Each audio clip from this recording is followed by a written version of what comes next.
سفر کا مہینہ. سفر قمری کیلنڈر کا دوسرا مہینہ ہے جس کے حوالے سے لوگوں میں بہت سی غلط فہمیاں پائی جاتی ہیں. ایک طرف اس کے ساتھ بہت سی توہمات اور بدشگونیاں وابستہ کر لی گئی ہیں اور دوسری طرف ان کے خود ساختہ حل بھی تلاش کر لیے گئے ہیں. مثلاً اس مہینے میں شادی نہ کرنا، چنے ابال کر محلے میں بانٹنا کہ ہماری بلائیں دوسروں کی طرف چلی جائیں، آٹے کی 365 گولیاں بنا کر تالابوں میں ڈالنا تاکہ بلائیں ٹل جائیں اور رزق میں ترقی ہو، 311 یا زیادہ بار سورۃ مزمل کا پڑھنا، اس مہینے کو مردوں پہ بھاری سمجھنا اور اس کی 13 تاریخ کو منحوس سمجھنا جس کو 13 تیزی بھی کہا جاتا ہے.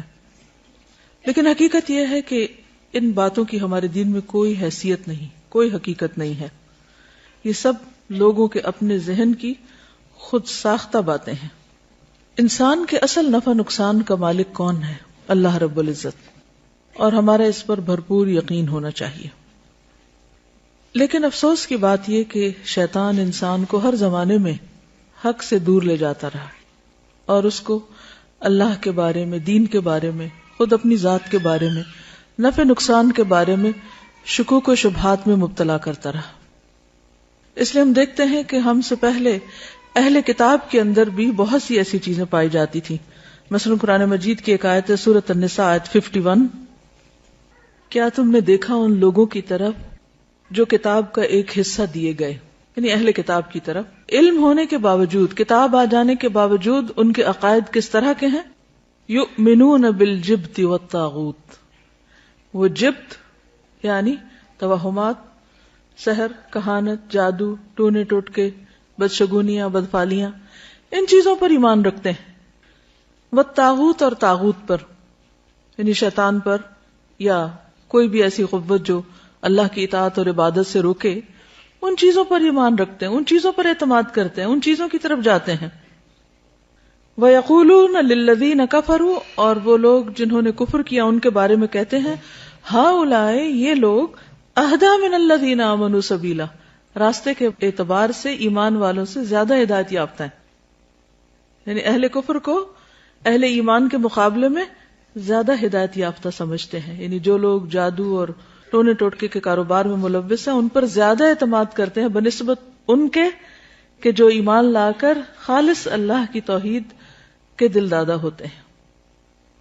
ایسے لوگوں کا انجام کیا ہے جو علم رکھتے ہوئے، کتاب رکھتے ہوئے، اپنے وقت کے مسلمان ہوتے ہوئے اس قسم کے کام کریں؟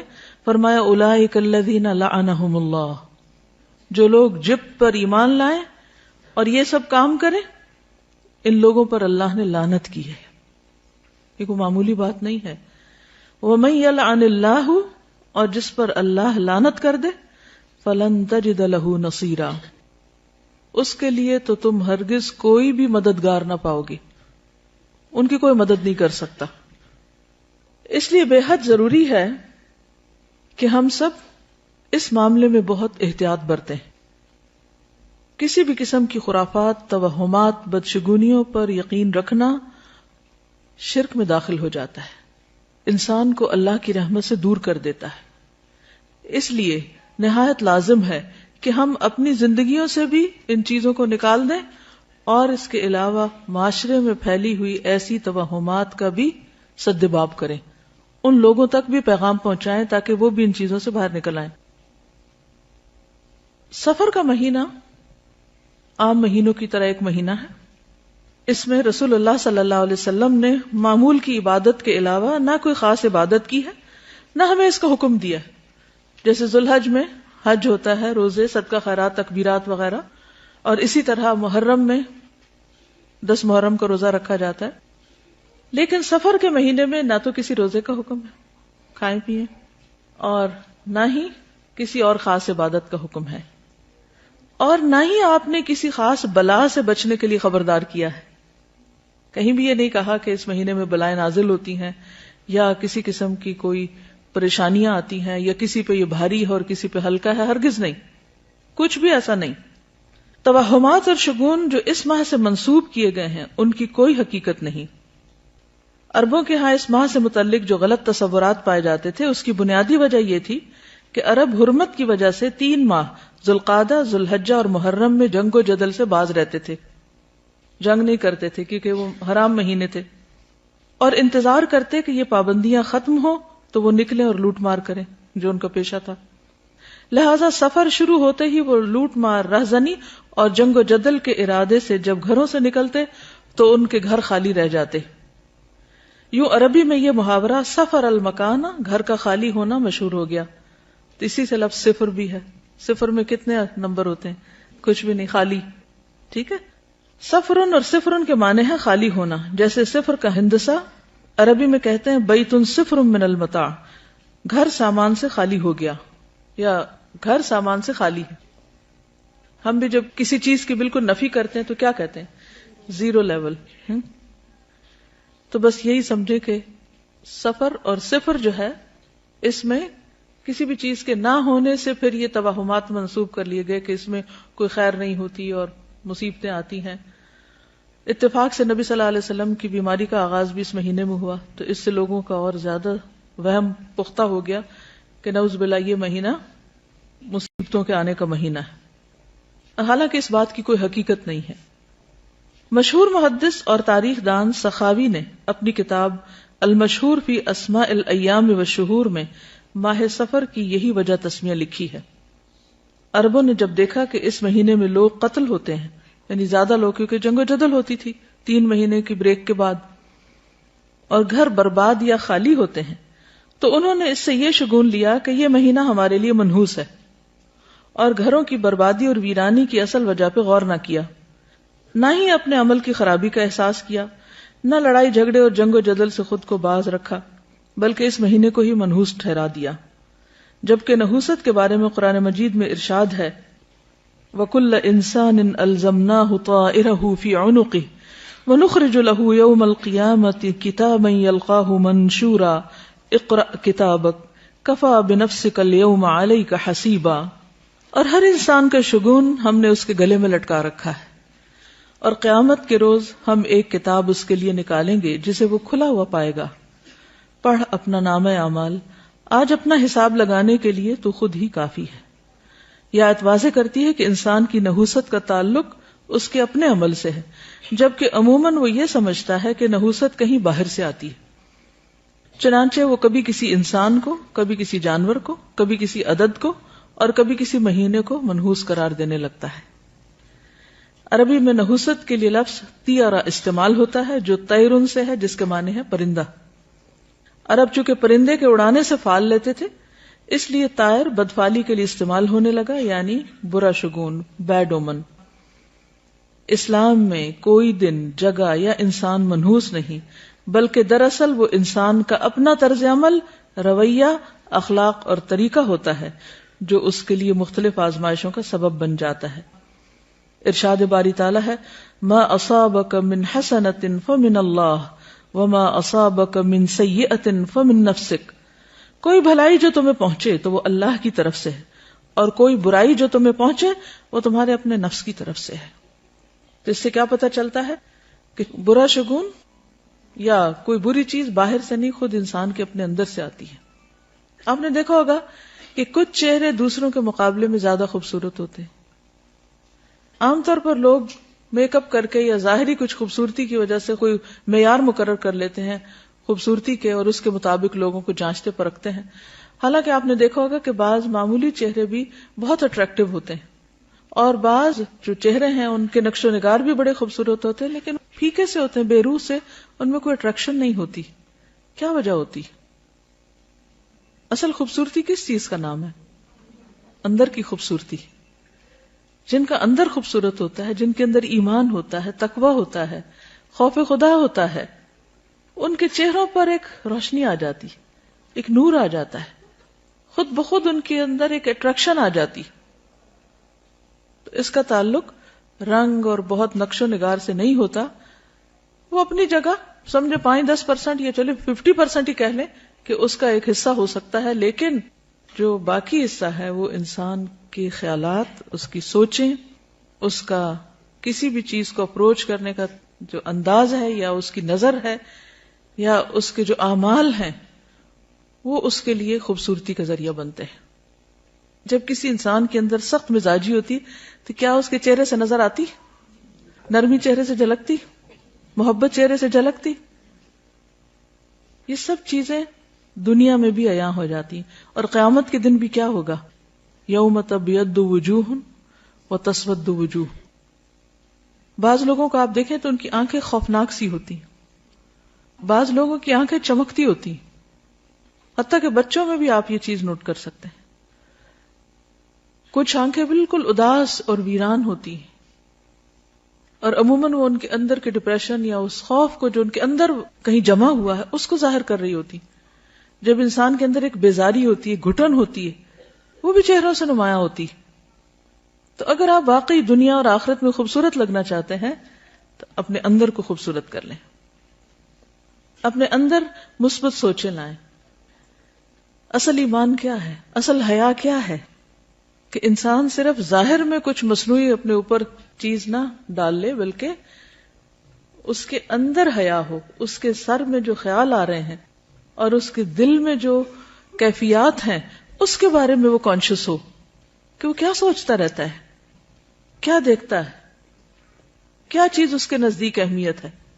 جو لوگ مطلبی ہوتے ہیں، دنیا پرست ہوتے ہیں، خود غرض ہوتے ہیں، لالچی ہوتے ہیں، ان کے چہرے بھی عیاں ہوتے ہیں، وہ بھی چہروں پہ آ جاتا ہے. اور جن کے اندر استغنا ہوتی ہے، عاجزی ہوتی، وہ بھی عیاں ہو جاتی. انسان کا چہرہ جھوٹ نہیں بولتا، انسان زیادہ کچھ چھپا نہیں سکتا. تو چہرے کی فکر کم کیا کریں اور زیادہ فکر اپنے دل کی. محبت، نفرت، غم، خوشی، فکر، پریشانی، ہر چیز سامنے آ جاتی.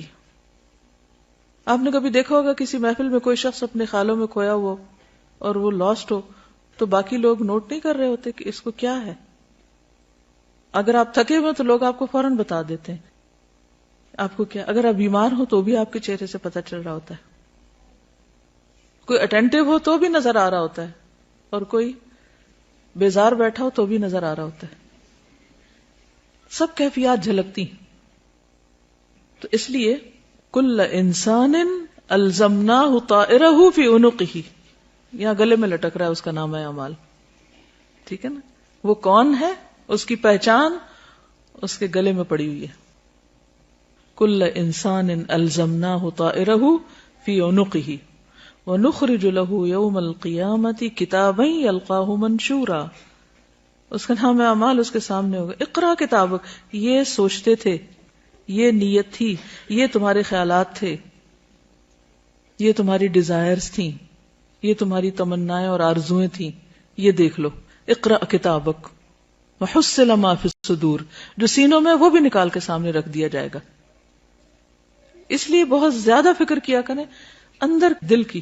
وہاں نفاق ہے یا شک ہے یا حسد ہے یا بغض ہے یا نفرت ہے، کچھ بھی ہے، اس کو نکال باہر پھینکے. کیونکہ قد افلح من تزکا وذکر اسم ربہ فصلی بل تؤثرون الحیاۃ الدنیا والآخرۃ خیر وابقی. دنیا کے سارے غم اور پریشانیاں یہی رہ جائیں گے. اصل فکر بس آخرت کی لگا لے. ایک فکر ہر فکر سے بے نیاز کر دے گی، ہر فکر کو کاٹ دے گی، اور وہ فکر آخرت ہے. تقوی میں، اللہ کے ڈر میں دنیا اور آخرت کی ساری مشکلات کا حل ہے. اللہ کا وعدہ ہے، اللہ نے اہل کتاب سے وعدہ کیا تھا کہ اگر وہ اپنی کتاب کو قائم کرتے، اس پر عمل کرتے تو لَأَكَلُوا مِن فَوْقِهِمْ وَمِن تَحْتِ أَرْجُلِهِمْ، آسمان سے بھی رزق برستا، پاؤں کے نیچے سے بھی نکلتا. رزق کی تنگی فراوانی یہ سب بھی اللہ کے ڈر کے ساتھ. اللہ سے ڈرنے والے بن جائیں، گناہوں سے بچیں، ساری مشکلات آسان ہو جائیں گی. لیکن یہ نقطہ ہمیں سمجھ میں نہیں آتا. انسان کے رزق میں رکاوٹ اس کے اپنے گناہوں کی وجہ سے ہوتی، انسان پہ حالات کی تنگی اس کے اپنے گناہوں کی وجہ سے ہوتی ہے. تو ہم سب کو نحوستیں باہر سے نہیں اندر سے دیکھنی چاہیے. سب سے بڑی نحوست گناہوں کی نحوست ہے، اللہ کی نافرمانی کی نحوست ہے. جس جگہ پر نماز نہ پڑھی جائے وہ جگہ منحوس ہو جاتی. تو یہ دیکھیں کہ کہاں گناہ ہو رہے ہیں. اگر ہمارے گھروں میں ہر وقت میوزک بج رہا ہے، اور رحمت کے فرشتے کہاں سے آئیں گے؟ ہر طرف تصویریں لٹک رہی، رحمت کے فرشتے کہاں سے آئیں گے؟ خیر و بھلائی کہاں سے ہوگی؟ اگر رشوت کا مال آ رہا ہے، سود کا مال آ رہا ہے، حرام مال آ رہا ہے، کسی یتیم کی غصب کی زمین پہ گھر بنا کے رہ رہے ہیں، رحمتیں کہاں سے برسیں گی؟ نحوست تو یہ ہے، ان خرابیوں کی نحوست ہے، ان حرام کاریوں کی نحوست ہے جس کو ہم نہیں سمجھ پاتے، اور ہم بلیم کرتے ہیں دوسروں کو. اس نے نظر لگا دی، اس کا قدم ایسا پڑ گیا، فلاں کی وجہ سے مصیبت آ گئی. مصیبتیں اندر سے اٹھتی ہیں، ان کی فکر کرنے کی ضرورت ہے. ہر گندگی کو اپنے اندر سے نکالنے کی ضرورت ہے، چاہے وہ شرک کی گندگی ہو، جو قرآن مجید میں آتا ہے نا فَاجْتَنِبُوا الرِّجْسَ مِنَ الْأَوْثَانِ، بتوں کی گندگی سے بچو. اگر گھر میں بت رکھے ہوئے ہم نے تو نحوست تو آئے گی، رحمت کہاں سے آئے گی؟ تو عربوں کے ہاں عموماً جب فال لیتے تھے تو پرندوں سے لیتے تھے. تو ایسا شخص جو برا شگون لے، اس کے بارے میں آپ نے فرمایا من ردته الطيرة من حاجة فقد أشرك. قالوا يا رسول الله ما كفارة ذلك؟ قال ان يقول احدهم اللهم لا خير الا خيرك ولا طير الا طيرك ولا اله غيرك. جو شخص کسی سے بدفعلی پکڑ کر اپنے مقصد سے لوٹ آیا، اس نے شرک کیا. صحابہ کرام نے پوچھا اللہ کے رسول صلی اللہ علیہ وسلم اس کا کفارہ کیا ہوگا؟ فرمایا وہ کہے اے اللہ تیری دی ہوئی بھلائی کے سوا کوئی بھلائی نہیں، اور تیری فال کے سوا کوئی فال نہیں، اور تیرے علاوہ کوئی معبود نہیں. اب یہ شرک کیسے ہوتا ہے؟ مثال کے طور پر ایک شخص گھر سے نکلا، کالی بلی راستہ کاٹ گئی تو اس نے اسے منحوس سمجھا اور وہ گھر واپس آ گیا، کام کے لیے گیا ہی نہیں. تو میں نے کالی بلی دیکھ لی تھی، وہ آگے سے گزر گئی تھی، تو میں نے سوچا کہ اب میرا کام ہوگا نہیں، اس لیے میں واپس آ گیا. یہ شرک ہے، یہ شرک ہے. اور یہ اس قسم کا شرک ہے کہ جس کو ہمارے معاشرے میں کھیل مذاق کے طور پہ لیا جاتا ہے، ان کو برا بھی نہیں سمجھتا. لوگ ایک دوسرے کے سامنے ایسی باتیں کھلے عام مجلسوں میں کر رہے ہوتے ہیں اور کوئی کسی کو روکتا ہی نہیں ہے، اور کوئی احساس بھی نہیں کرتا کہ وہ کس قسم کا جملہ بول رہا ہے. بظاہر یہ ایک معمولی سی بات ہے، مگر حقیقت میں یہ شرک ہے، کیونکہ کسی بھی شخص کا نفع یا نقصان بلی کے ہاتھ میں نہیں. اکثر ایسا ہوتا ہے کہ اپنی لاپرواہی کی وجہ سے کوئی کام خراب ہو جاتا ہے اور شیطان ہمیں سجاتا ہے کہ یہ ساری خرابی فلاں کی وجہ سے ہوئی، ہم اس کو بلیم کرنے لگتے ہیں. آج صبح صبح اس کا منہ دیکھ لیا تھا اس لیے فلاں اور فلاں کام خراب ہو گیا. یہ جملہ بھی نہیں بولنا چاہیے. اسی طرح آنکھ پھڑکنے سے خوف زدہ ہو جانا، یا ہاتھ میں کھجلی ہونے سے امید لگا بیٹھنا کہ آج مال ملے گا، یا جوتے پہ جوتا آ گیا تو سفر پیش آئے گا.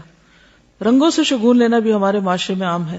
مثلا سیاہ رنگ نہ پہننا کہ بیمار پڑ جائیں گے. ہمارے خاندان میں سیاہ رنگ جو ہے وہ ایسے اور ایسے اثرات رکھتا ہے، اس قسم کی باتیں کرتے ہیں لوگ. یہ رنگ ہمیں سوٹ نہیں کرتا. یا یہ کہ احترام کے منافی کیونکہ خانہ کعبہ کا غلاف کالا ہے. سب جوتا نہ پہننا کہ بے ادبی ہوگی کیونکہ گنبد کا رنگ سبز ہے. تو یہ خود ساختہ طور پر کچھ چیزوں کو حلال یا حرام کر لینا ہے، اس کی بھی ہمیں اجازت نہیں ہے. یعنی اپنے طور پر جو تمہاری زبانیں جھوٹ گھڑتی ہیں کہ یہ حلال ہے یہ حرام ہے، ایسا مت کہو، اس کی اجازت نہیں ہے. یہ سب وسوسے اور توہمات ہیں جن کی حقیقت اس کے سوا کچھ نہیں کہ شیطان انسان کو شرک میں مبتلا کر کے اس کے اعمال ضائع کروائے. یہ سب شیطانی حربے ہیں. یہ توہمات اور بدشگونیاں انسان کو اندر سے کمزور کر دیتی ہیں. انسان پھر کون سا کام کر پائے گا کہ اگر ہر چیز کے ساتھ اس نے کوئی نہ کوئی فکر باندھی ہوئی یا کوئی وہم کرتا ہے. اس کے برعکس اللہ کی ذات پر ایمان اور توکل انسان کو جرت، بہادری اور اعتماد دیتا ہے، اسے جینے کا ڈھنگ سکھاتا ہے. چنانچہ ایسے کسی بھی خیال کو دل سے نکال کر اللہ پر توکل کرتے ہوئے اپنا کام جاری رکھنا چاہیے. عبداللہ بن مسعود سے روایت ہے کہ رسول اللہ صلی اللہ علیہ وسلم نے فرمایا الطیرۃ شرکن الطیرۃ شرکن ثلاثا، یعنی 3 بار فرمایا. وما منا الا ولکن اللہ یذہبہ بالتوکل. بدشگونی شرک ہے، بدشگونی شرک ہے، 3 بار کہا، اور ہم میں سے کوئی ایسا نہیں مگر اسے وہم ہو جاتا ہے، لیکن اللہ تعالیٰ توکل کی وجہ سے اسے دور کر دیتے ہیں، ورنہ تو انسان کچھ کرنے کے قابل ہی نہ رہے. تو اصل نفع اور نقصان اللہ کے ہاتھ میں ہے.